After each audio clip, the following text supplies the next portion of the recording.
Earthquake faults are fractures in the Earth's crust where the tectonic plates push against each other, causing earthquakes. Today, we're counting down 15 of the biggest earthquake zones in the world. Let's start with number 15, the Denali Fault. Located high up in the north between both Alaska and the Yukon, the Denali Fault is more than 2,000 kilometers long and is a strike-slip fault. This means that it's a fracture in the Earth's crust where rock masses slide past each other horizontally. And in this case, the Denali Fault is strong enough to cause some seriously destructive earthquakes. So, if you're ever on a trip to this area of the Arctic, I'd suggest looking for earthquake warnings before beginning your trip. Number 14, the North Anatolian Fault. Stretching right across northern Turkey, both it and its neighboring faults cover most of this dynamic country.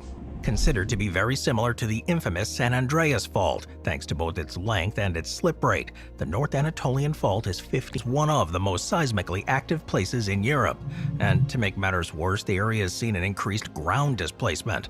After all, it's risen by 1.15 meters since 2005, and ever since August of 2023, the area has been surpassing 1,000 earthquakes per month.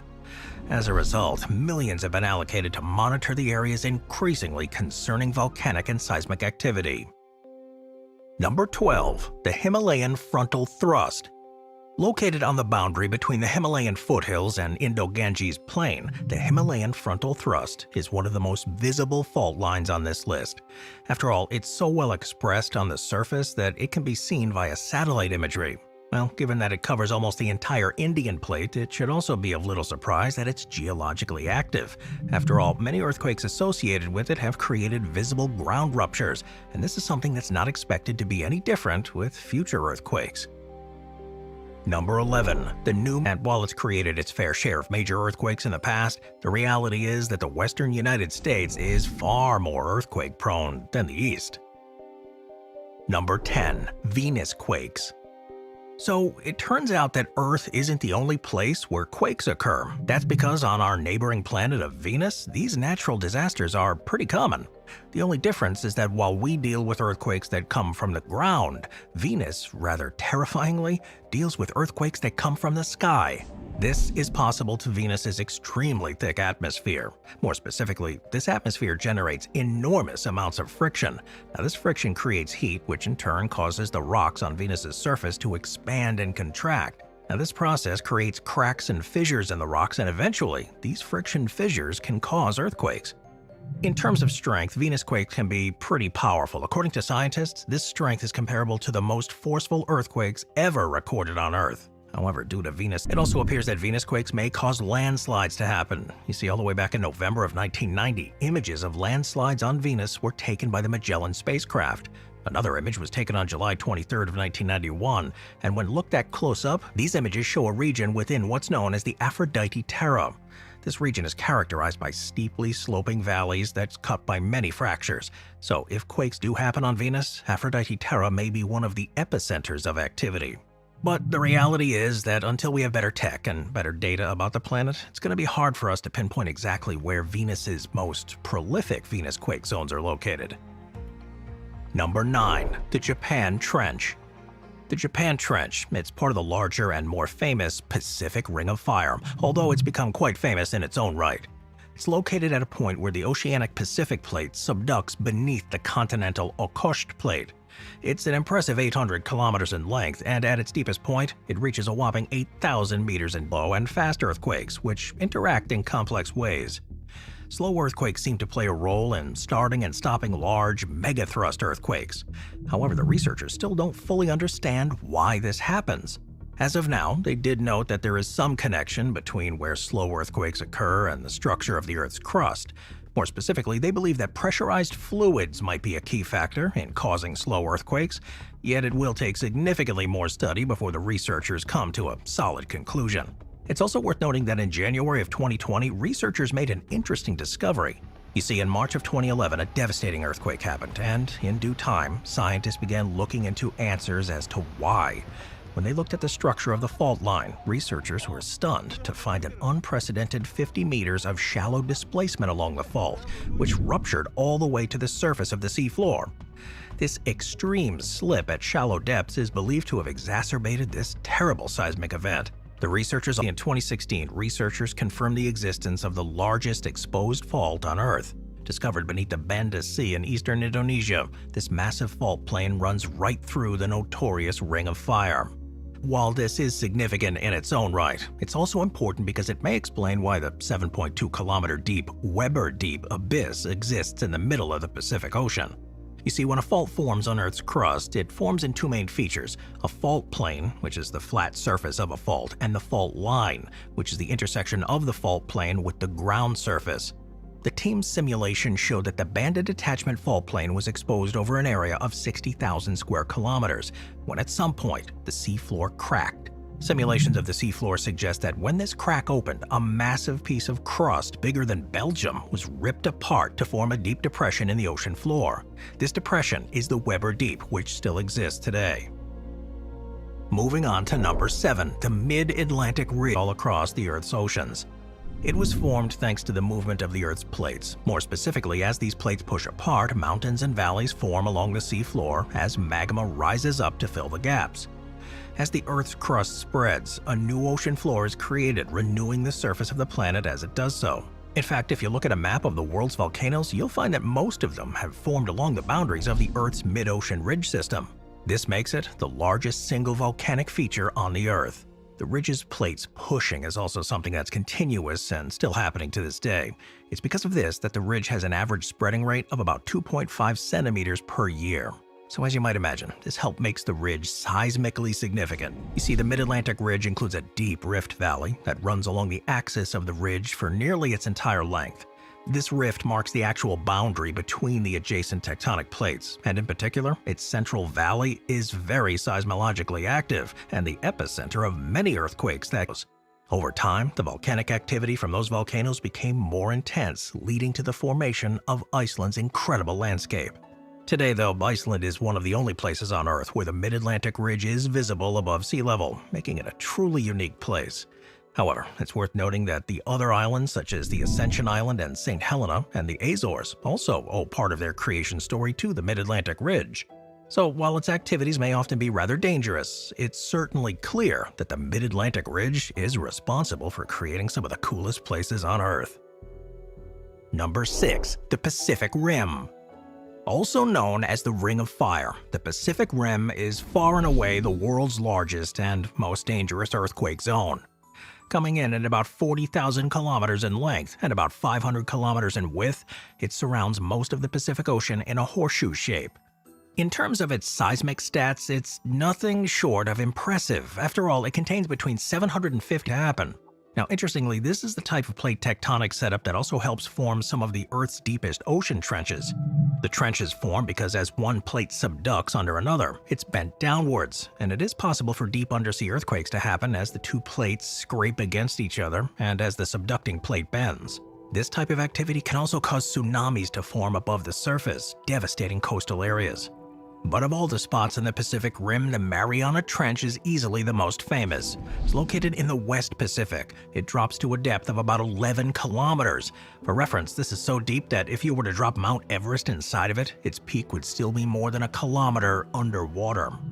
When you further consider the trench's array of fascinating deep-sea species, it is easy to make an argument that it is one of the coolest places on the planet. And it's also worth noting that the Pacific Rim is the only spot on this list to be the subject of a famous sci-fi movie franchise. Made in 2 installments, Pacific Rim in 2013 and Pacific Rim Uprising may look like an idyllic place filled with beautiful views, sheep, and homages to the Lord of the Rings. The reality is that it's in an extremely dangerous seismic region known as the Alpine Fault. Having no relation to the mountains of Italy, Switzerland, Austria, or France, the Alpine Fault runs across almost the entire length of New Zealand's southern island. In total, it runs for an impressive 600 kilometers and visibly protrudes where the boundaries of the Pacific and Australian plates collide. Now, in terms of growth, the Alpine Fault is one of the fastest movers on the planet. After all, the horizontal movement of this fault is about 30 meters per 1,000 years, which is considered very fast by global standards. Each time it's ruptured, it's also moved vertically, lifting the Southern Alps in the process. In fact, over the past 12 million years, the Southern Alps have been uplifted by an amazing 20 kilometers. For reference, that's more than the height of 2 Mount Everest stacked on top of each other. And it's only because of the fast pace of erosion that the highest point has been kept below 4,000 meters. This eroded material has been spread across the lowland through high-action earthquakes. According to scientists, only 4 have been over a magnitude 8 over the past 1,000 years. In fact, for decades, it was so quiet that it was speculated that the Alpine Fault creeps without causing any large earthquakes. However, better equipment has revealed to us the truth that, in actuality, it may rupture in a big way rather soon, and likely in the next 50 years. And when I say big, I mean it. After all, it's believed that this rupture is going to produce one of the biggest earthquakes since the European settlement of New Zealand. You know, it's also worth mentioning that the Alpine Fault was the subject of the Deep Fault Drilling Project, or the DFDP for short, and while work on it first began in 2011, it was completed in 2014. Its goal was to retrieve rock and fluid samples and make geophysical measurements inside the fault zone. After spending $2.5 million and drilling for 1.3 kilometers down in 2 months, they eventually found what was described as extreme hydrothermal activity, which could be commercially very significant. Due to its visibility. After all, it is by definition a splitting of the Earth's crust, and this can be seen in the region's geography and high percentage of volcanoes. This splitting is also visible within the area's lakes, which are so deep and fjord-like that some have their bottoms well below sea level. Now, this system consists of 2 branches. The main branch, which is known as the Eastern Rift Valley, extends through Ethiopia and Kenya, while the second branch, which is known as the Western Rift, runs in an arc from Uganda to Malawi. Both branches have the unfortunate distinction of making the East African Rift the most seismically active rift system on Earth today. Thankfully, though, the majority of earthquakes it produces never really reach a magnitude of more than 7, and most are really predictable due to their tendency to happen near the Afar Depression. However, they of course still have the ability to negatively impact millions of people. Another concerning thing about the East African Rift is that it appears to be actively moving apart. You see, ever since the dawn of humans, the East African Rift has been splitting. You see, what's happening is essentially the same process as when Pangaea broke up and the Atlantic Ocean was formed. So, as the crack widens, it's likely that ocean water is going to come rushing in, splitting eastern Africa and turning its easternmost flank into an island. Well, on a lighter note, the East African rifts also produce some positives too. The most notable is Mount Kilimanjaro, formed as a result of the active continental movement of the East African Rift. It's now a dormant volcano and the tallest mountain in Africa. When you further consider that other cool spots such as Mount Kenya, Mount Longonot, and the Menengai crater were all created thanks to the East African Rift, it's not hard to see why this earthquake zone can also be a force for good. Number 3. Sunquakes. Just like on Earth, the sun can experience earthquakes. However, just like with Venus quakes, sunquakes don't come from below, but from above. While these also exist on Earth, after all, we're no stranger to fracking-induced earthquakes caused from pressure jets and heating of the outer atmosphere where the flare happens. These waves are thought to dive down through the sun's surface and deep into the interior, causing a sunquake. However, in 2011, new data from NASA's Solar Dynamics Observatory suggested something different. You see, on July 30th of that year, NASA spacecraft observed, quote, unusually sharp ripples emanating from a moderately strong solar flare, end quote.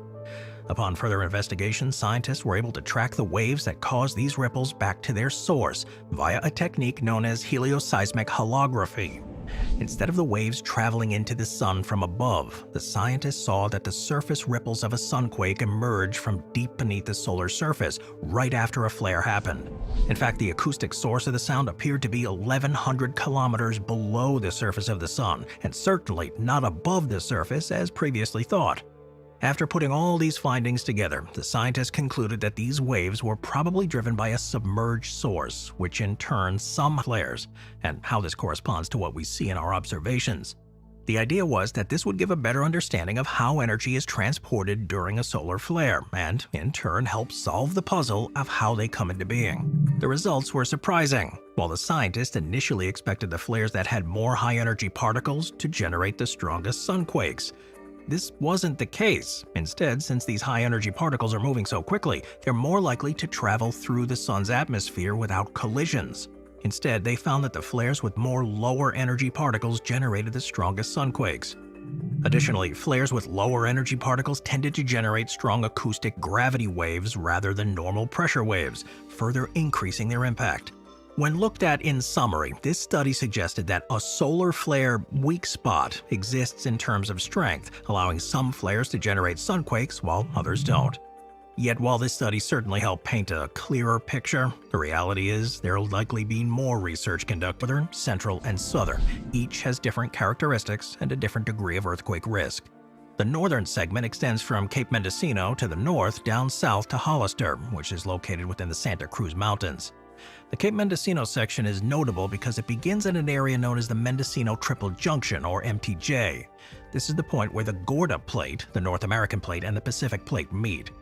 This area is the start of the Cascadia subduction zone. This is easily one of the most dangerous subduction zones on the planet. After all, it's capable of producing earthquakes that are over a 9 magnitude, and tsunamis that could reach heights of 30 meters. The northern segment also passes through San Francisco. Now, the San Francisco Bay Area is notable because it contains several sister faults that run more or less parallel and can create other massively destructive earthquakes. The central segment goes between Hollister and Parkfield. It is by far the safest part of the fault line. That's because this section experiences a phenomenon known as aseismic creep, where the fault slipping neither most nor the least dangerous part of the fault. It's capable of producing 8.1 magnitude earthquakes, and it's got quite a bit of power. This is a problem because it passes just 56 kilometers northeast of Los Angeles, meaning it could cause some serious damage if an earthquake were to strike.